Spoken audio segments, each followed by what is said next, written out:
And we are back for part 2 of Outlander. I left off at part 1 with Claire and Jamie coming back to Castle Leoch from collecting taxes with the Mackenzie clan and Dougal. He's wary because of his last encounter with the Duke. They do have something of a run-in, at which point the Duke, who prefers adolescent young men, is like, you know what? I'd still have you. I mean, Gabaldon, for these reasons alone, I couldn't have finished the rest of this series, but on the whole, her writing wasn't engaging enough. This book was so slow and drawn out and very much literary fiction with a commercial twist, in my opinion. Kind of reminded me of Stephen King and how he could go pages and pages and pages writing about nature for no reason whatsoever. So her world building was effective because of the violence, because of the nature, and yeah, basically those two things. Not that she did a bad job, she did put you in the world. It's just she didn't put you in the story because her world building stopped there. She failed to connect Claire, who has traveled back in time, with me and put her back in time. It was more like, yep, she's there, but she doesn't struggle whatsoever with the fact that she doesn't understand their lifestyle. They're back there, and she overhears Jamie asking for his share of the rent. And this makes her angry because basically it's that trope of a lack of communication, therefore there's misunderstanding. So she's feeling like she's not worth much, that he only married her because now that he is married, he's entitled to his share of things. And she suspects that he's having an affair with that girl whose name I can't pronounce. So she's thinking he's gone off because he is sleeping around with her and, I don't know, using his share of the rent on her, which I don't know where she gets this idea from, like why all of a sudden she's so insecure in their relationship, because Jamie has made it very clear how attracted he is to her, unless it's because on the road she had no competition and now that she's back at the castle, she realizes there are other women there and there are women that he shares a past with. Whatever the case, Jamie returns and she accuses him. She confronts him. He's like, yeah, I mean, I saw her in the hallway, but all I did, I used my money, which I get a very, very small portion of these rents. Like, it does not amount to much, but I used it to buy you a wedding ring. I thought Claire was impetuous and lacked a lot of development. She felt immature and kind of like a loose cannon at times. Like, she started so strong. Where's this mature woman who aided soldiers in World War II? Where'd she go? It just came back to, it was all about the romance and all about the sex. He gives her the ring and they admit how much they want each other, which we've gotten that already. I guess it's just her insecurities. She needs him to reassure her again. There's another woman there named Galus, and Galus is married to this wealthy man named Arthur. I forget exactly what he does, but she sort of has this connection with Galus, and when they come back, they kind of do some herb work together. Galus is kind of useful in terms of being like an assistant to her. But they go to the hills for one reason or another, and while they're there, they stumble across this malnourished, abandoned baby. Galus tells her, don't touch that kid. We will get in so much trouble if we touch that kid. And Claire's like, but this child is dying. They just left him here? And Galus is like, no. That's a changeling. And they believe that because this changeling is sick, that if they leave him here, that it's kind of like the whole Salem witch trial thing, where if we dunk you and you die, it means you were innocent. If we dunk you and you don't die, it means you're a witch, but you're probably going to die anyways because you're not actually a witch. Yeah, it's that kind of concept where if the whoever brings your kid back and takes the changeling with them, then yeah, they were actually a changeling. But if your kid just dies, it was not a changeling at all. So either way, you're not getting your kid back, but it's a superstition, and don't touch this kid. Apparently, the family, somebody's gonna be watching them. Claire completely disregards this, and Galus stomps off. Claire kind of is with her, but then Claire turns back, only for Jamie to come upon her and be like, look, Galus is right. Do not touch this child.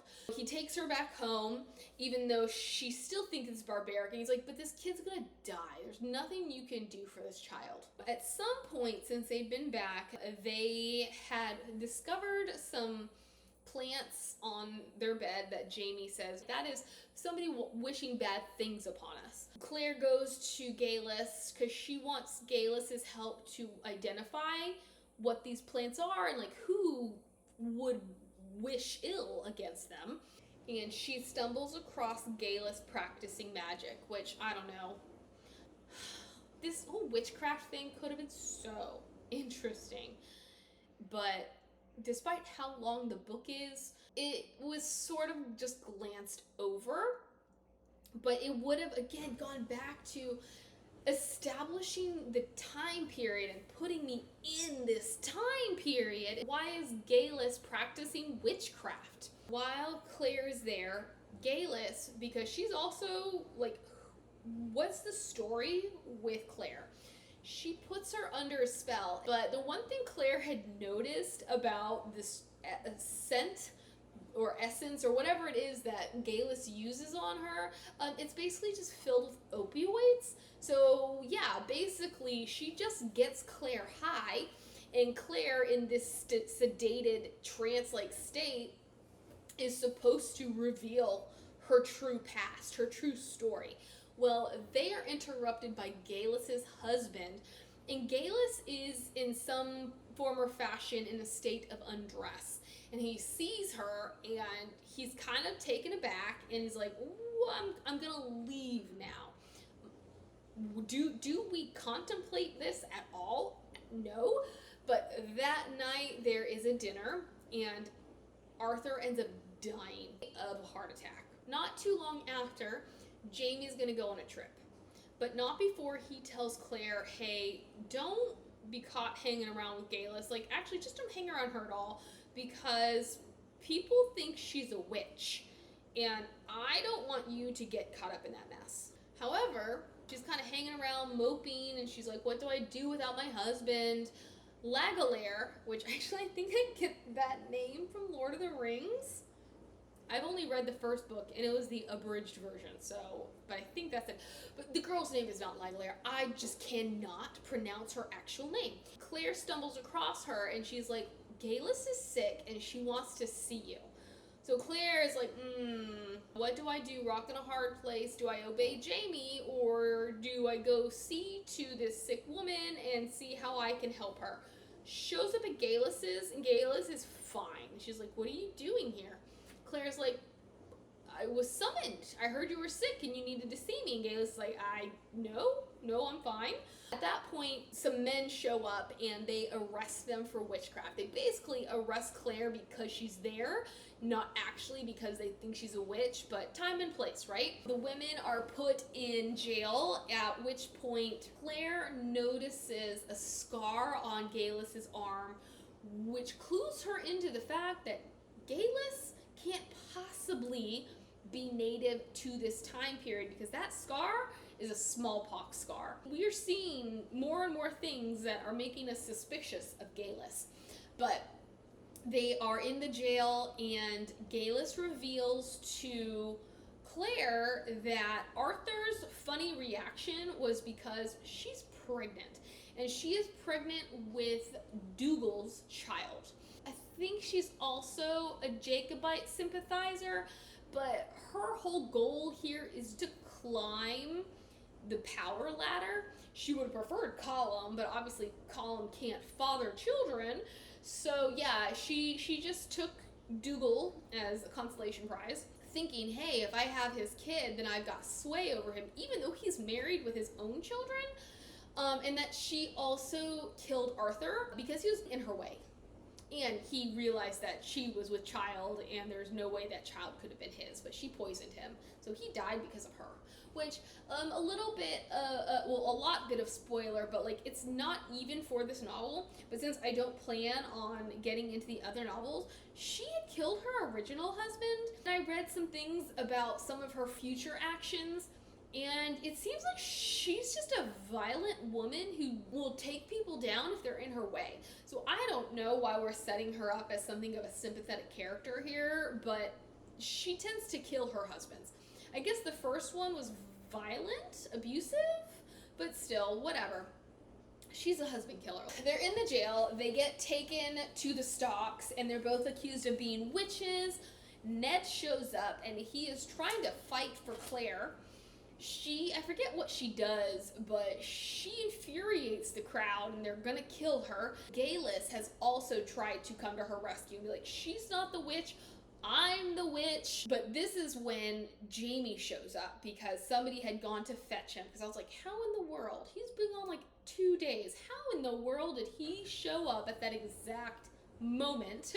Aside from the fact that this is a work of fiction and that's exactly what we needed. But he shows up and he saves her. He decides to take her back to his family home, Lallybroch. Yeah, I am very concerned as to this plan because he'll be a sitting duck at Lallybroch. It's just unsafe. That's where he's from. People are going to know he's there. The British are going to come for him. Like, this is just a terrible idea. They show up and find his sister Jenny is pregnant and she already has a child. She introduces this young son as young Jamie. Original Jamie is like, I can't believe you had this kid. I can't believe you're having another kid, because he is still under the impression that Randall had raped her and that this first child is Randall's progeny. And he's like, how in the world could you even give birth to this thing? And then why would you name it after me? They have this massive misunderstanding, which I thought was completely pointless, but it's again one of those miscommunication tropes. Turns out, no, young Jamie is not Randall's. It's actually Ian's, because she had married Jamie's childhood best friend, who is now crippled because he had gotten injured in some kind of battle, fight, skirmish, and the only way at that time and place to combat an injury was just to cut off the limb. So now he has lost a leg because of this. They're one big happy family, but this is when she reveals to Jamie, Randall never raped her because he couldn't get it up, because she was steeling herself for what he was going to do. And with that, she didn't put up a fight. And because she didn't put up a fight, he couldn't get aroused, which then caused her to laugh at him. So he ends up just knocking her out and leaving, which I liked. I was really relieved that for once, something in this book was not as it seemed. Because I was just like, that poor girl. It was either watch her brother be murdered or get raped. Now everything is fine and dandy. He is taking his place as Lord of the Manor, which I was just like, dude, you're gonna get caught. People are gonna figure out you're here. We meet this old woman, Widow McNabb.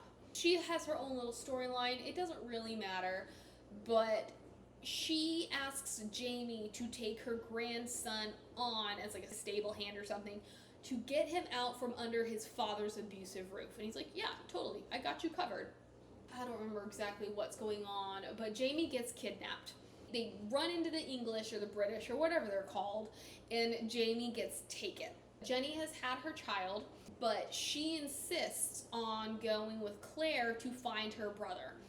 At some point, they run into, I think it's Hugh Monroe. They run into him, and he's like, girl, you need to go be with your baby.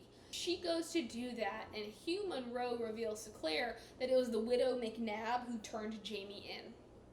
Why? I don't know. It was probably in the book. It was in this person's summary, but yeah. I mean, it literally took me days just to get through the summary and then write my notes. So I wasn't going to go any further into that book to figure out why it was, but yes, the widow McNabb had turned him in. They are trying to go find Jamie, and there had been something about how Jamie had escaped. I was just like, okay, apparently he hadn't escaped, or maybe if he had escaped, they caught him again. But Claire and Hugh Monroe have no idea where he is. They team up with Dougal. Dougal, I don't know, in conversation with Claire, admits that Hamish, his brother Colum's son, is his. There is a point where Colum acknowledges that he knows that's not his kid, but he loves him like a son. So Dougal says, yeah, Hamish is mine, and you know what? I've wanted you this entire time too. I don't know what it is about Claire, but all the men want her. He also gives Claire a cryptic message from Galus. The message Claire interprets to mean that Galus came from 1967. Ultimately, we are led to believe that she has died. I don't remember if she had given birth to her child or not, but yes, she has died, and the last thing that she said to pass on was this message. That is that when it comes to Galus. Although, I think Galus also had noticed Claire's smallpox scar at some point. They both knew that they had come from another time and place. And I'm sure, I don't know, there's a discussion because, spoiler, Galus isn't actually dead. I'm sure they had this discussion in a further novel, but I was like, I want to be part of that discussion. I want to know how both of you realized, dealt with the fact that you are not alone. Yana, you know what I'm saying? Information eventually comes to them that Jamie has been taken to Wentworth Prison, which is a notorious prison for bad things to happen. Claire is able to get inside. She's trying to find Jamie. When she does find him, his hand, I think it's his right hand, is extremely mangled. Before she can do anything, Randall shows up, and he is going to do things that should not be done to a person. So this is when Jamie, in exchange for her safety, says, have your way with me. Yeah, well, first off, Claire tells Randall that she's a witch, and she's going to predict the date of his death, but is unable to because he throws her into a ditch of dead bodies. Not exactly safe, but okay, not dead, although I think the intention, I think I slept through this. I have very vague memories of this whole thing. I remember, oh, you know what? It's probably because I skipped ahead, because there were some things that I couldn't listen to anymore. So that's what happened. I was there when she discovered Jamie and the mangled hand. I was there when Randall showed up, and then I was like, I don't want to be here anymore. So when I picked back up, she had gotten out of the castle and she was not with Jamie. And I was like, I don't know how or why, but apparently she's outside the castle, not with Jamie. And she's facing down the jaws of a very hungry, emaciated wolf. She fights off this wolf. I think she encounters 2 more wolves and then is rescued by this guy named Marcus Mechanic. He turns out to be an old suitor of Jamie's mother, Ellen. There's this whole thing about Ellen and how she was kind of an old maid by the time that she was arranged to be married. There's this whole party arranged for her, and this guy is coming, and I guess he's supposed to be the guy she's gonna marry. Yeah, she frightens him off, but when they both disappear, rumor is that they've run off together. The men in her family chase this dude down. He's like, look, she offended me, so I left. It seems that she had run off with some other guy, which I don't know when they met. It turns out to be Jamie's dad, but he's super handsome. They weren't going to be found until after she'd had a baby because nobody would do anything if she'd had a child. It was a lot lot to digest, but that's the crux of it. This mechanic guy, is that his name? Macranic? Macranic?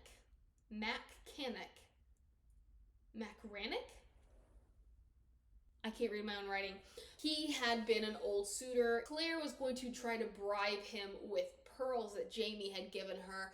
This dude recognizes that these pearls were the pearls that he had given to Ellen, so he's like, okay, I'm gonna trust you. This is when Hugh Monroe shows up, and then they devise a plan to break Jamie out using Mechanic's cattle. They release the cattle inside the prison. Randall is supposedly, and I say supposedly because spoiler, he doesn't get killed, but he is supposedly trampled by the cattle. They rescue Jamie, and then Jamie and Claire flee to France to take refuge in his uncle's monastery. I have a lot to say about this, but to make things short and sweet, he is badly damaged physically and emotionally. He is carrying ghosts of what Randall did to him with him. Largely that, I mean, and it seemed like Randall truly cared about him, like he was making love to Jamie. But some of these acts got Jamie aroused, and he felt like he could no longer be a good husband to Claire. This also made him want to give up. So he's giving up. He feels like Randall stole his soul. What she does is so the dude who wrote the summary saying that she performs witchcraft, no. She uses opium. She uses opium to put him under and to manipulate what is fact and fiction to him, pretends to be Randall. She even sticks her fist up inside him. This is disturbing. Gabaldon, where are you getting this from and why are you putting it on paper? She basically is trying to get him to fight back, fight against his demons, come back to her. It works. They have sex, and I'm just like, he did what? What kind of condition is he in? She encounters a visiting monk named Anselm. Anselm is the dude I mentioned way back when, and she had already confessed her past to Jamie. I don't even know how I forgot to mention this. She had admitted her past to Jamie. He had then taken her to Craduna, I cannot get it right. And he was like, okay, go home. She ultimately decides she can't go home. And now they're like, oh, we love you, huggy, smoochy, smoochy. And then this is when they go to Lollybrook. She admits all of this to Anselm, who accepts it. Like, can you please tell me about these monks back in the day? Like, I feel like they're giving really poor religious advice because this is one of the only instances in which she even considers her husband Frank, and she's worried about her cheating on him, essentially. And this is when Anselm was like, well, technically you married Jamie first. But okay, so if she married Jamie first, then she's cheating on Jamie with Frank. But she was married to Frank first. It's a paradox, I guess, of sorts. She's feeling absolved of her sins. And then Anselm also just tells her to be grateful for her marriage.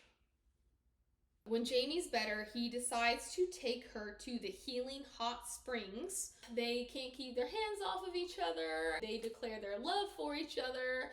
And then she tells him she's pregnant. And that's where we go. So yeah, this was long and slow. That is not a secret. A lot of people will put that in their reviews, that it's a good book, but it's not necessarily exciting. It doesn't move quickly, which is how Gabaldon is able to do all of this world building. So if you're okay with a slower pace, you might be fine. For me, I just didn't understand the plot. Like, I sat there at some point, I said, where are we headed? What is the point of this book? Because the point is not Claire getting home.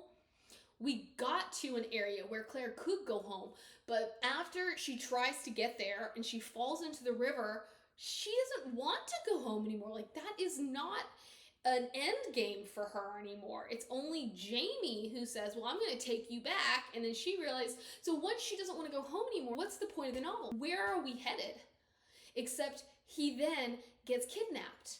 And I think some of this could have been a sign of the times, because these days, even if your book is supposed to be part of a series, your book should be standalone just in case the rest of the series doesn't happen.